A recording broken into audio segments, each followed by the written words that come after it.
Hello everyone, আশা করছি সকলেই ভালো আছো। সকলকে আমার ইউটিউব চ্যানেল নলেজ ব্যাংক টুকুতে স্বাগত। আজকে আমি তোমাদের ক্লাস 6-এর রায়ো মার্টিন অর্থাৎ প্রশ্নবিচির তার 15 নম্বর সেটের যে স্কুল আছে সেই স্কুলের ম্যাথমেটিক্সের সমস্ত কোশ্চেনের অ্যান্সার নিয়ে আমি আজকের ভিডিওয় আলোচনা করব। অ্যান্সারগুলো বলার আগে তোমাদের বলবো, চ্যানেল নতুন থাকলে চ্যানেলটিকে সাবস্ক্রাইব করুন এবং তার সাথে সাথে পাশে থাকা বেল আইকনটি ক্লিক করে নিও, যেন পরের ভিডিও দিলে তোমরা সেই ভিডিওটার নোটিফিকেশন সঙ্গে সঙ্গে পেয়ে যাও। ওকে, তাহলে শুরু করা যাক।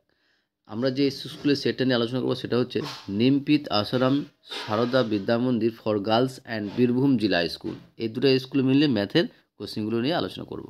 ওকে, প্রথমে বলেছে নিচের প্রশ্নগুলির উত্তর দাও। একের এক দাগের যে কোশ্চেনটা আছে সেটা দেখো। একের এক দাগের কোশ্চেন বলেছে 567 এর সব থেকে কাছে 100 এর গুণিতকের পূর্ণসংখ্যা কী?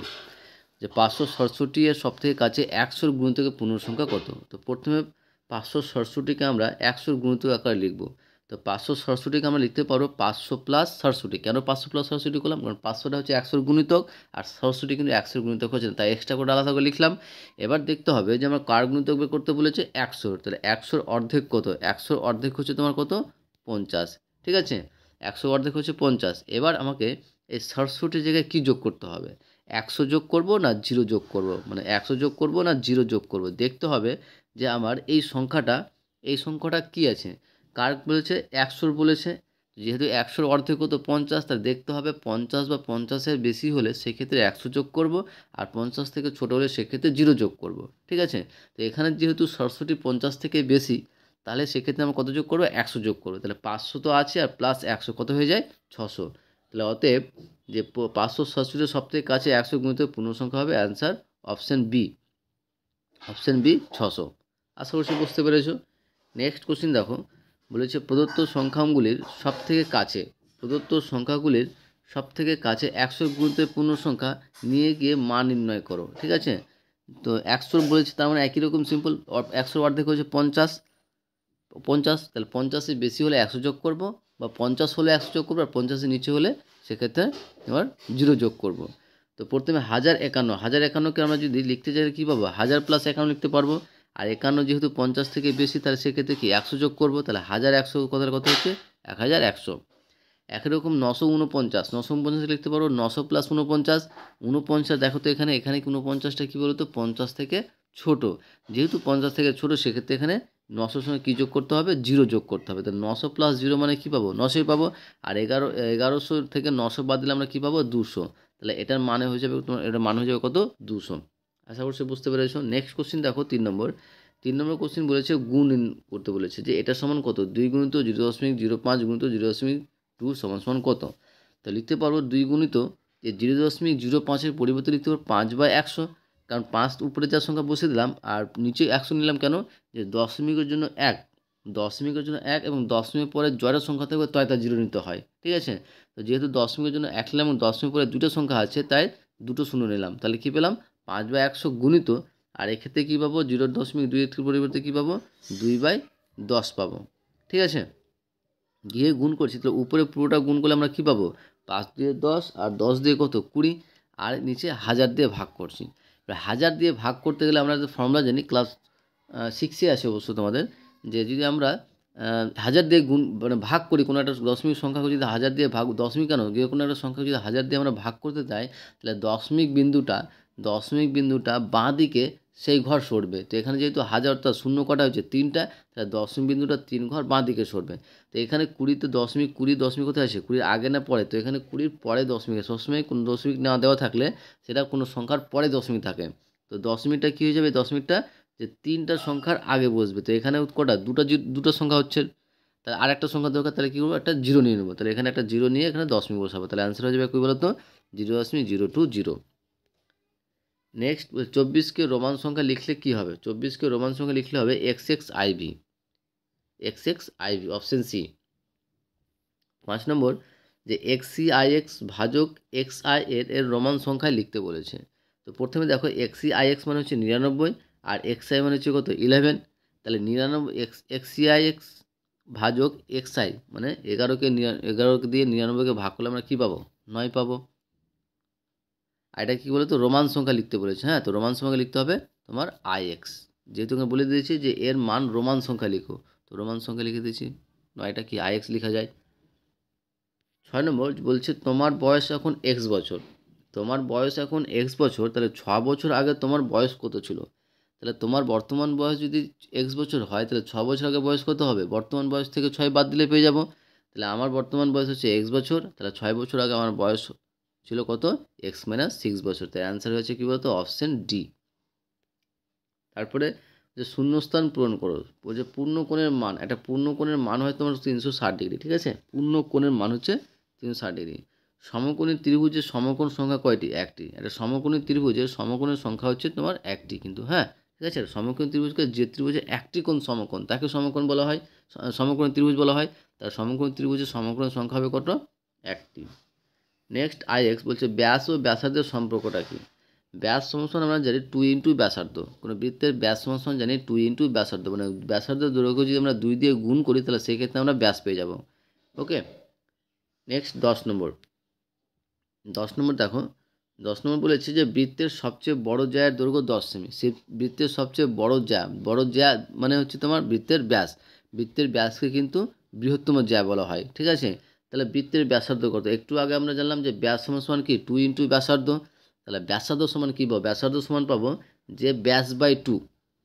তাহলে এখানে বৃত্তের ব্যাসার্ধ হয়ে যাবে তোমার ব্যাসার্ধ, অর্থাৎ ব্যাস দেওয়া আছে, বড় জ্যা মানে কি ব্যাস দেওয়া আছে 10 সেমি, আর ব্যাসার্ধ বের করতে বলে আমরা ব্যাসকে 2 দিয়ে ভাগ করলে পেয়ে যাব। তাহলে বৃত্তের ব্যাসার্ধ সমান হবে 10/2 সমান কত? কাটাকাটি করলে 5 সেমি।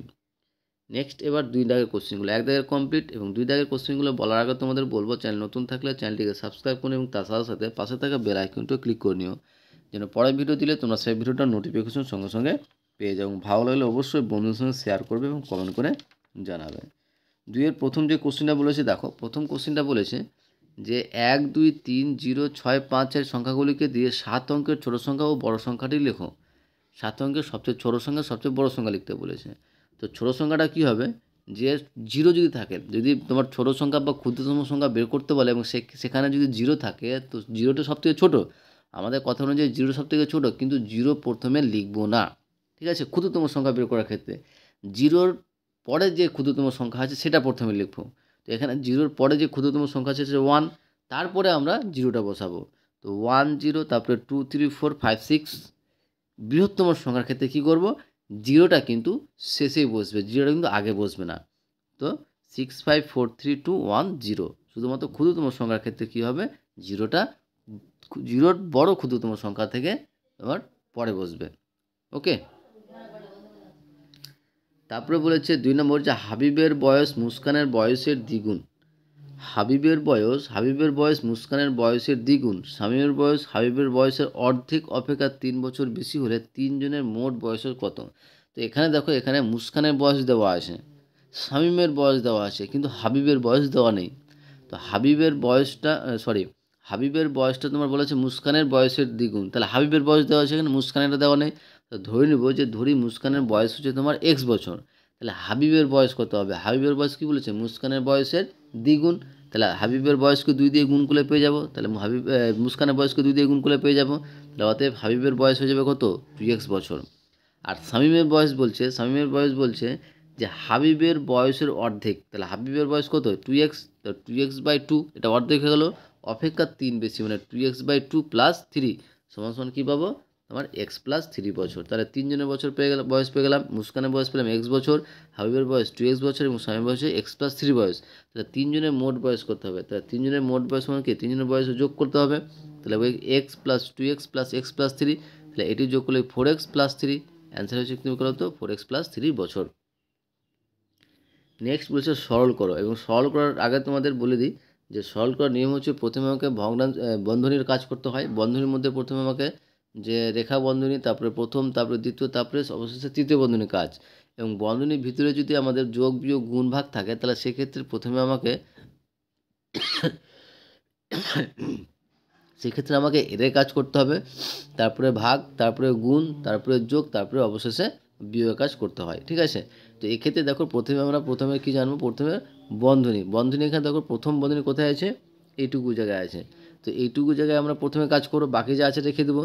তো এইটুকু জায়গায় করতে 3 মাইনাস নিচেরটা আবার কী হচ্ছে? ভগ্নাংশের বিয়োগ আকারে আছে। তো ভগ্নাংশের বিয়োগ করলে আমরা কী পাচ্ছি নিচে?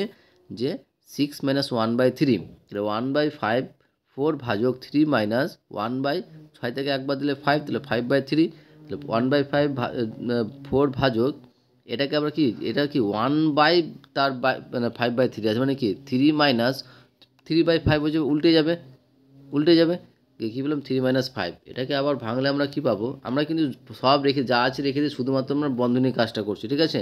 বন্ধনী কাজ করলে এখানে পাচ্ছি কি হতো 15 মাইনাস 3/5, আবার তারপরে কী লাস্টে পাচ্ছি 12/5। ওকে, তাহলে লাস্টে দেখো হচ্ছে যে 1/5 সেকেন্ড ব্র্যাকেট 4 মাইনাস 12/5, এই ভাগের পরিবর্তে যদি আমরা গুণ লিখি তাহলে এই সংখ্যাটা কী হবে, উল্টিয়ে বসবে, 5/12 হয়ে যাবে। ওকে, তাহলে 5/12 হয়ে গেল, তাহলে কাটাকাটি হলো 3 4 12, তাহলে 4 মানে 5/3 হলো, তাহলে 1/5 আর এখানে কিছু নেই মানে এর, তাহলে 1/5 এর 5/3, তাহলে 5 কেটে যাচ্ছে, তাহলে পড়ে থাকছে কত 1/3, তাহলে এক্ষেত্রে অ্যান্সার হয়েছে কী বলতো 1/3। নেক্সট তোমাদের স্কুলের বোর্ডের দৈর্ঘ্য x মিটার, তোমাদের স্কুলের বোর্ডের দৈর্ঘ্য x মিটার এবং প্রস্থ y মিটার, বোর্ডের পরিসীমা কত। বোর্ডটা হচ্ছে তোমার বেশিরভাগ দৈর্ঘ্যে আয়তক্ষেত্র আকার থাকে, ঠিক আছে। তো আমাদের বোর্ডের দৈর্ঘ্য যদি x মিটার এবং প্রস্থ যদি y মিটার, তাহলে পরিসীমা হবে 2 ইন্টু দৈর্ঘ্য প্লাস প্রস্থ মিটার, অর্থাৎ 2 into x plus y metre. Next বলেছে 1 ডজন কলার দাম x টাকা হলে 1 ডজন কলার দাম x টাকা হলে 4টি কলার দাম করো। প্রথমে জানো যে 1 ডজন সমান কত, 1 ডজন সমান 12টি, অর্থাৎ 1 ডজন অর্থাৎ 12টি কলার দাম হচ্ছে যে x টাকা, তাহলে একটি কলার দাম কত হবে x/12 টাকা, তাহলে 4টি কলার দাম হবে x/12 গুণিত 4, তাহলে 3 4 12 সমান সমান x/3 টাকা। ওকে, তারপরে নেক্সট 3 দাগের কোশ্চেন অ্যান্সারগুলো বলার আগে তোমাদের বলবো, চ্যানেল নতুন থাকলে চ্যানেলটিকে সাবস্ক্রাইব করুন এবং তার সাথে সাথে পাশে থাকা বেল আইকনটি ক্লিক করে নিও, যেন পরের ভিডিও দিলে তোমরা সেই ভিডিওটার নোটিফিকেশন সঙ্গে সঙ্গে পেয়ে যাও। ভালো লাগলে অবশ্যই বন্ধুদের সঙ্গে শেয়ার করবে এবং কমেন্ট করে জানাবে। প্রথম যে কোশ্চেন বলেছে সেটা বলেছে সরল, একই রকম আবার সরল করার নিয়মটা বললামই, যেটা প্রথমে কি বন্ধনী কাজ করতে হবে, যা আছে তা রেখে দেবো, তাহলে সেকেন্ড ব্র্যাকেট 15/16 ভাজক এটুকু খেতে কী বলবো না ভগ্নাংশের যোগ করবো, ভগ্নাংশের যোগ করলে আমরা কী পাবো লসগু, নিচে কি ভগ্নাংশ যোগ করতে কী হয় হরগুলি লসগু করতে হয়, তো 6 এবং 3 লসগু কী হবে 6ই হবে, ঠিক আছে। তার নিচে 6 বসাবো, তাহলে এই 6 দিয়ে কী করতে ভাগ করতে হয়, তো 6কে 6 দিয়ে ভাগ করলে 1, আর 1-এর সঙ্গে উপরের সঙ্গে গুণ করলে কী পাবো 5 × 5, তাহলে 5 প্লাস একই রকম 3 দিয়ে ভাগ করলে 2, আর 2-এর সঙ্গে 2 গুণ করলে কী পাবো 4 পাবো, তাহলে 5 + 4/6 পেয়ে গেলাম। আবার তাহলে 15/16 ভাজক 5 + 4 - 9, 9/6, বা তাহলে 15/16 ভাগের পরিবর্তে গুণ করলে এই সংখ্যাটা কী হবে উল্টে বসবে, তাহলে 15/16 গুণিত 6/9, তাহলে কাটাকাটি করলে আমরা পাবো 5/8। আশা করছি বুঝতে পেরেছো। নেক্সট কোশ্চেন দেখো বলেছে 18, 24, 30 দিয়ে বিভাজ্য ক্ষুদ্রতম সংখ্যাটি কত হবে তা নির্ণয়। ক্ষুদ্রতম সংখ্যা বলেছে, তার মানে কি যে এমন একটা সংখ্যা নির্ণয় করো যেটা 18, 24 এবং 30 দিয়ে ভাগ যাবে, ঠিক আছে। যদি আর ক্ষুদ্রতম সংখ্যা বলে সেক্ষেত্রে আমরা লসাগু করে যে অ্যান্সারটা পাবো সেটা হয়ে যাবে কিন্তু সেই অ্যান্সার। তো 18, 24, 30 এখানে দেখো 2 দিয়ে কিন্তু দেখো প্রত্যেককে ভাগ করা যায়, তো 2 দিয়ে দিব, তো 2 দিয়ে করলে প্রথমে হচ্ছে 9, তারপরে 12, তারপরে কত 15, আবার দেখো এবার 2 দিয়ে দিবে না, কেন 2 দিয়ে দেবো না 3 দিয়ে কেন দিয়েছি, যে মিনিমাম তোমার লসাগু করার সময় দেখবে যে মিনিমাম দুটা সংখ্যা যদি একটা সংখ্যা দিয়ে ভাগ করা যায় তাহলে সেক্ষেত্রে সেই সংখ্যা দিয়ে দেবে। তো এখানে 2 কিন্তু শুধুমাত্র 12কে ভাগ করতে পারে, কিন্তু 9 আর 15কে পারে না। 3 দেখো 3 কিন্তু আবার সবটাকে ভাগ করা যায় 3 দিয়ে, তো 3 দিয়ে তাই দিয়ে বললাম, 3 দিয়ে দিলে কি 3 × 3 = 9, 3 × 4 = 12, 3 × 5 = 15, আর কিন্তু যায় না, মিনিমাম দুটো সংখ্যা এমন কোনো সংখ্যা দিয়ে ভাগ যায় না, ঠিক আছে। তাহলে অতএব নির্ণয় লসাগু কী লিখবো 2 × 3 × 3 × 4 × 5, আর এটি গুণ করলে আমরা কী পাবো 360, তাহলে 360টা হচ্ছে সেই নিরানব্বই ক্ষুদ্রতম সংখ্যা যা 18, 24, 30 দিয়ে বিভাজ্য। ওকে, তারপরে নেক্সট হচ্ছে দুটি সংখ্যার লসাগু 280 এবং গসাগু হচ্ছে 8, একটি সংখ্যা এতটি হলে অপরটি কত। তো দুটি সংখ্যার লসাগু দেওয়া আছে, গসাগু দেওয়া আছে, একটি সংখ্যা দেওয়া আছে, তাহলে অপরটি হয় আমরা কি জানি যে লসাগু গুণিত গসাগু বাই একটি সংখ্যা, এই অঙ্কটা কিন্তু অনেকবার করেছি, ঠিক আছে, প্রশ্নবিতে অনেক জায়গায় আছে। তো অপরটি তাহলে কী হবে যে 280 × 8/40। ওকে, তাহলে 0 0 কেটে দিলাম, আর 4 2 কত 8, আর 28 2 কত 56, তাহলে অ্যান্সার হয়েছে আমার কী বলো তো 56। কারাগারিটা তুমি নিজের মতো করেও করতে পারো, ঠিক আছে। তারপরে নেক্সট 4 নম্বর কোশ্চেন দেখো, 4 নম্বর কোশ্চেন বলেছে যে মেহবুবের বাড়ি থেকে স্টেশনের দূরত্ব এতটি কিমি শেষ তার দূরত্বে এতটি অংশ হেঁটে, এতটি অংশ বাসে এবং বাকি অংশ অটো রিক্সায় গেল। মেহবুব কত দূরত্ব অটো রিক্সায় গেল। তো প্রথমে আমরা মোট দূরত্ব কত ছিল আর 14/2/3। তাহলে মেহবুবের বাড়ি থেকে স্টেশনের দূরত্ব হচ্ছে 14/2/3 কিমি। তাহলে মেহবুব হেঁটে বাড়ি গেল কত, যে 1/8 অংশ, সেই দূরত্বের 1/8 অংশ। দূরত্ব মানে কি, এটার 1/8 অংশ, তাহলে কি 14/2/3 গুণিত 1/8 অংশ। তাহলে 14/2/3 মানে কি 44/3 গুণিত 1/8, কাটাকাটি করলে আমরা কী পাবো, 11/6 অংশ। তাহলে সে হেঁটে গেল কত, 11/6 অংশ। বাসে গেল কত, বাসে গেল বলছে যে 14/2/3 মানে সেই দূরত্বের 11/16 অংশ সে বাসে গেল। তাহলে বাসে গেল হচ্ছে, কাটাকাটি করলে আমরা কী পাবো, 121/12 অংশ সে হেঁটে গেল। তাহলে সে হেঁটে গেল 11/6 অংশ এবং বাসে গেল 121/12 অংশ। তাহলে বাকি অংশটা ও কী বলতো, বাকি অংশটা অটো রিক্সায় গেল। তাহলে সে অটো রিক্সায় গেল কি, তাহলে মোট দূরত্ব থেকে আমরা এই দুটার মানে হেঁটে যাওয়া এবং রিক্সায় যাওয়াটা বাদ দিলে পেয়ে যাব, এই রিক্সায় বলতে কি তোমার বাসে যাওয়াটা বাদ দিলে পেয়ে যাব। তাহলে 14/2/3 মাইনাস এই দুটার যোগফল, তো 44/3 এটুকুর পরিবর্তে পাচ্ছি 44/3 মাইনাস, আর এটুকুর পরিবর্তে পাবো 22 + 121/12। আশা করি তোমরা ভগ্নাংশের যোগটা শিখে নিয়েছো, ঠিক আছে, তার জন্য আমি বারবার সেরকম বলছি না। তাহলে 44/3 মাইনাস 22 আর 121 যোগ করলে কত, 143/12, 176। তাহলে এটাও আবার ভগ্নাংশের বিয়োগ করলে কী পাবো, 176 মাইনাস 143/12 গিয়ে 176 থেকে যদি আমরা 143 বাদ দিই তাহলে সেক্ষেত্রে পাবো 33/12। আর তোমার এটা তোমার 3 দিয়ে কাটাকাটি যায়, 3 এবং 33, 3 4 12, তাহলে 11/4 অংশ সমান 2/3/4 কিমি। ঠিক আছে, এটা হচ্ছে আমাদের অ্যান্সার। নেক্সট বলছে একটি ওষুধের বাক্সের 4টি পাতায় 12টি ক্যাপসুল ছিল। একটি ওষুধের প্যাকেটে বাক্সের 4টি পাতায় 12টি ক্যাপসুল থাকে, প্রতিটি ক্যাপসুলের ওজন 500 কিগ্রা, প্রতিটি ক্যাপসুলের ওজন 500 মিলিগ্রাম। এরকম 32টি বাক্সে মোট কতজনের ওষুধ আছে হিসাব করে লেখো। তো এই অঙ্কটা করার জন্য প্রথমে কী করবো, যে একটি পাতায় ক্যাপসুল থাকে কত, 12টি। তাহলে 4টি পাতায় ক্যাপসুল কত থাকবে, 4 গুণিত 12টি, 4 গুণিত 12 সমান কি 48টি। একটি বাক্সে ক্যাপসুল থাকে কত, 48টি। তাহলে 32টি বাক্সে ক্যাপসুল থাকবে 48 × 32 সমান 1536টি।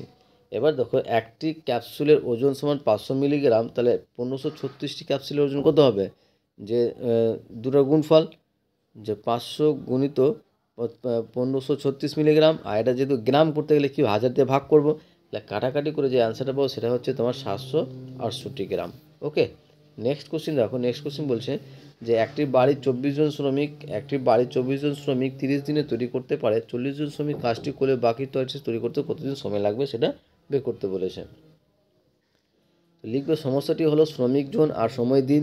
সেটা 24 জন লোক 30 দিনে করতে পারে, তাহলে 40 জন কত দিনে করবে সেটা বের করতে বলেছে। আর আমি বলেছিলাম তোমাদের যে এক শ্রমিক সংখ্যা আর সময় যদি থাকে তাহলে সেক্ষেত্রে কী হবে, সবসময় ব্যস্ত সম্পর্ক হবে। আর ব্যস্ত সম্পর্ক হলে তাহলে নির্ণয় সময় লিখতে পারবো কি, যে 30 গুণিত এর সংখ্যাটা সোজাসুজি বসাবো, মানে 24/40, কাটাকাটি করে করতে কত পাচ্ছি, 18 পাচ্ছি। ঠিক আছে, এই গেল আমাদের 15 নম্বর কোশ্চেন, অর্থাৎ তোমাদের প্রথম পর্যায়ক্রমিক মূল্যায়নের প্রশ্নবিদ্যার সমস্ত ম্যাথের কোশ্চেন কিন্তু আমার কমপ্লিট হয়ে গেল। ঠিক আছে, আর শেষে বলবো তোমাদের চ্যানেল নতুন থাকলে চ্যানেলটিকে সাবস্ক্রাইব করুন, তার সাথে সাথে পাশে থাকা বেল আইকনটিও ক্লিক করে নিও, যেন পরের ভিডিও দিলে তোমরা সেই ভিডিওর নোটিফিকেশন সঙ্গে সঙ্গে পেয়ে যাও। এরপরে আমরা যেটা ক্লাস করবো সেটা হচ্ছে এখন না, মোটামুটি তোমাদের ফার্স্ট এক্সাম হওয়ার পরে, প্রথম টার্মিনাল এক্সাম হওয়ার পরে দেখবে তোমরা যে সেকেন্ড টার্ম, যে পর্যায়ক্রম সেকেন্ড মানে দ্বিতীয় পর্যায়ক্রমিক মূল্যায়নের যে কোশ্চেনগুলো আছে, সেই সিরিজগুলো আছে, সেগুলো নিয়ে আমি এই ভিডিও আলোচনা করব। তাই তোমাদের বলবো যে তোমরা চ্যানেলটি সাবস্ক্রাইব করে রাখবে। ঠিক আছে, এবং তার সাথে সাথে পাশে থাকা বেল আইকনটা ক্লিক করবে, কারণ দেখবে যখন আমি ভিডিও আপলোড করব তাহলে সেকেন্ড মানে তৃতীয় পর্যায়ক্রমিক মূল্যায়নের যে কোশ্চেন ব্যাংকে আছে, প্রশ্নবিদ্যার যে কোশ্চেনগুলো আছে, যখন আপলোড করবো তোমার কাছে সঙ্গে সঙ্গে তোমরা পৌঁছে যাবে নোটিফিকেশনটা, বা জানতে পেরে যাবে যে হ্যাঁ আমি ভিডিও ছাড়তে শুরু করেছি। ঠিক আছে, তো ওকে, থ্যাংক ইউ ভিডিওটা দেখার জন্য।